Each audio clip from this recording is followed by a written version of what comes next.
Hello everyone, you're welcome to Learn Maths with me. In this channel, I'll be taking you through in-depth tutorials covering a wide range of topics from basic arithmetic to advanced maths. Today we'll be taking a look at polygons. By the end of today's lesson, you will understand the sum of interior angles in a polygon, and then you'll know the properties of triangles and quadrilaterals. Let us have a quick recap. We said polygons are flat closed shapes with straight lines. These lines meet at a point known as the vertex and it forms an angle. Polygons can have different number of sides. All their sides are straight lines. A three-sided polygon is known as a triangle. A four-sided polygon is a quadrilateral.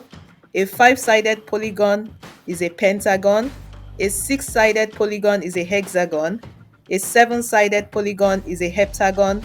An eight-sided polygon is an octagon. A nine-sided polygon is a nonagon, while a 10-sided polygon is a decagon. Now let us look at the sum of the interior angles in a polygon. This can be calculated with this formula n-2 multiplied by 180, where n is the number of sides that the polygon has. If we want to find the sum of interior angles in a triangle, the number of sides that a triangle has is 3, so my n is 3. So the sum of the interior angles will be 3 minus 2 times 180, and that is 180. For a quadrilateral, my number of sides is 4. That means the sum of its interior angles will be 4 minus 2 times 180, which is 2 times 180, and that is 360. So here is a list of the sum of the interior angles of the different polygons that we have.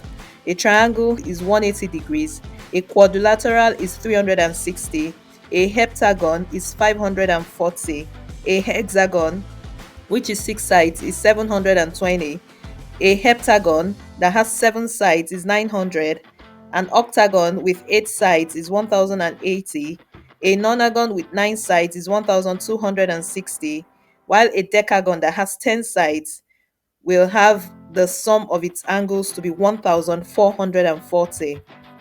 Now let's look at how to classify triangles. We can classify triangles by the measure of its sides.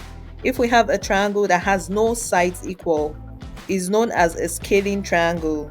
If we have a triangle that has 2 sides equal and the third side not equal, is known as an isosceles triangle.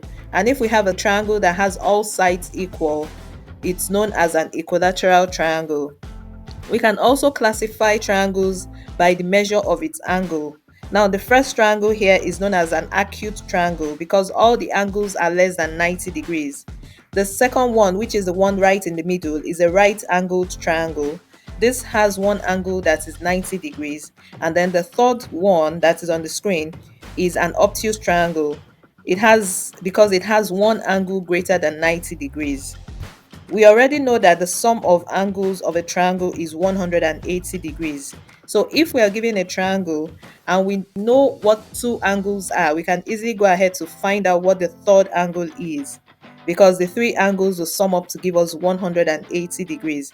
Now in this example, we have this first angle as 40 degrees and the second angle as 50 degrees. So to get the third angle, we simply add these two angles that we know and then we subtract it from 180 degrees. So if we go ahead and do that, we find out that the third angle is 90 degrees. So that means that this triangle is a right angled triangle.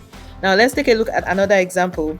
We have two known angles here. The first one is 40 degrees and the other one is 70 degrees. So to get the third one, we add the 40 and the 70. That gives me 110, and I subtract it from 180, so that gives me 70 degrees. Now because I have a 70 degrees here and I also have a 70 degrees here, that tells me that this triangle is an isosceles triangle and it has two sides equal, and the two angles facing the equal sides are also equal. Now let's take a look at the third example. We have two known angles. The first one is 60 degrees and the second one is 60 degrees. So to get the third one, it will be 180 degrees minus 120 degrees, which is the addition of the known angles 60 degrees plus 60 degrees. So that is 60 degrees as well. So we have all angles equaling 60 degrees. So that means that this triangle is an equilateral triangle because all the angles are equal. So it also follows that all the sides are equal.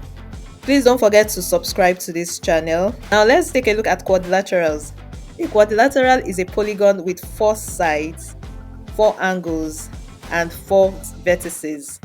These are the examples of quadrilaterals that we have. We have a square, we have a rectangle, we have a rhombus, we have a parallelogram, we have a trapezium, and we have a kite. Now let's look at how to classify quadrilaterals. We have kites, it has no parallel sides. Now a trapezium has 1 pair of parallel sides. A parallelogram has 2 pairs of parallel sides. The opposite sides are parallel and they are also equal, and the opposite angles are equal. In the case of a rhombus, the opposite sides are parallel, all the 4 sides are equal, and the opposite angles are also equal.